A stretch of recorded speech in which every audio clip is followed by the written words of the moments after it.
Welcome back. We're into session 2 of Sign, pointing people to Jesus. Hopefully over the last week you had a chance to practice sharing the big story, and we're going to do that as an activity right near the start of today's session. The major win that you'll get out of this session is learning how to share your story as a way into the big story.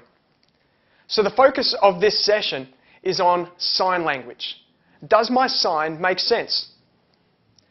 Common language makes communication possible. If you want to have a conversation, you've got to make sure that you get past any language barriers so that you're speaking the same kind of language. But what happens if the person you're trying to talk with is deaf to what you're saying? That was exactly my situation over in a little diner in Malaysia. Let me tell you about it. So picture this. I'm at a conference in Malaysia with about 1,000 international delegates. And at this conference, people are from all over the whole world, all kind of languages.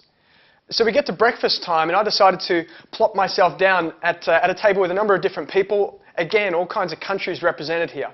And I thought I'd make some light conversation with the guy on my right. He was Mexican looking.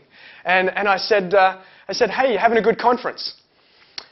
Nothing, absolutely no response. And, I tried once more. Sometimes people are not hearing you really well. So I'm like, how's breakfast? Something trivial like that, and yet totally stonewalled me.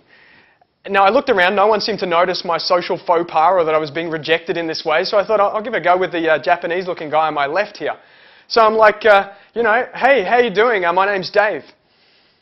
Nothing. And I thought, look, this is just so rude, I'm at a Christian conference. But then I suddenly realized that there was a problem. And a guy across the table from me, his name was Rob, he says, they can't hear you. And I suddenly realized that of every table I could have sat at the conference, I'd sat down with those who were doing the deaf track at this conference. No one could hear a thing that I was saying. And I felt kind of stupid to start with, but then Rob got a conversation going between me and his name was Jun, a Japanese guy on my left. And it was pretty slow to start with, but Rob was able to translate for us. And so we'd share about ourselves. I found out that Jun was a Japanese pastor who was working on some translation work. Fantastic guy. And I really loved watching the way that he communicated. Because as I would communicate concepts that were kind of diffuse or just large concepts like love or justice or hope and desire and fear and these kind of things, everything was translated through the use of hands into something that was tangible and concrete, almost like a dance.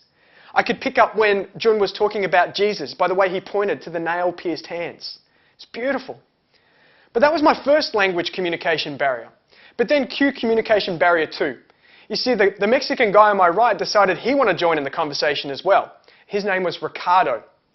Now here's where it got confusing because I discovered that Ricardo was using American Sign Language and Jun was using Japanese Sign Language. Go figure, I didn't even know that there was 2 forms, let alone many. And so Rob thankfully knew a bit of both, so he would kind of go between these guys to help him communicate. But then it happened, something beautiful. I just sat back and watched as these 2 guys went from going through a translator to talking directly to each other. You see, the signs that they were using were so definite, so concrete, so tangible and expressive that they could translate between each other's sign languages just by watching the way that they use their hands. It's a beautiful thing to see. And I got to thinking, how do we communicate the gospel to a culture that's largely deaf to religious jargon, that doesn't really want to hear the kind of things we're talking about? What's our common language that makes communication possible? Your sign language can literally cross the language barrier. And the currency of common communication is the simple story. It's no wonder that Jesus used so many stories, so many parables in his teaching. Now, if people don't want to hear your story, that's fine. But stories have a way of disarming us, of sneaking past our defenses through a conversation that shows us that life could be so different.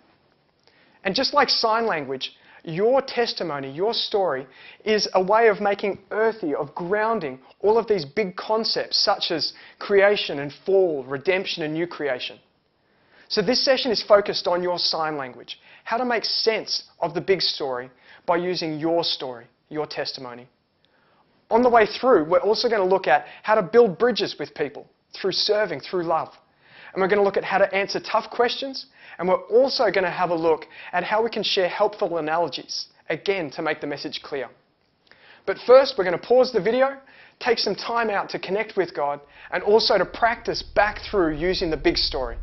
I hope you have a great session. I'm excited about how God's going to use this.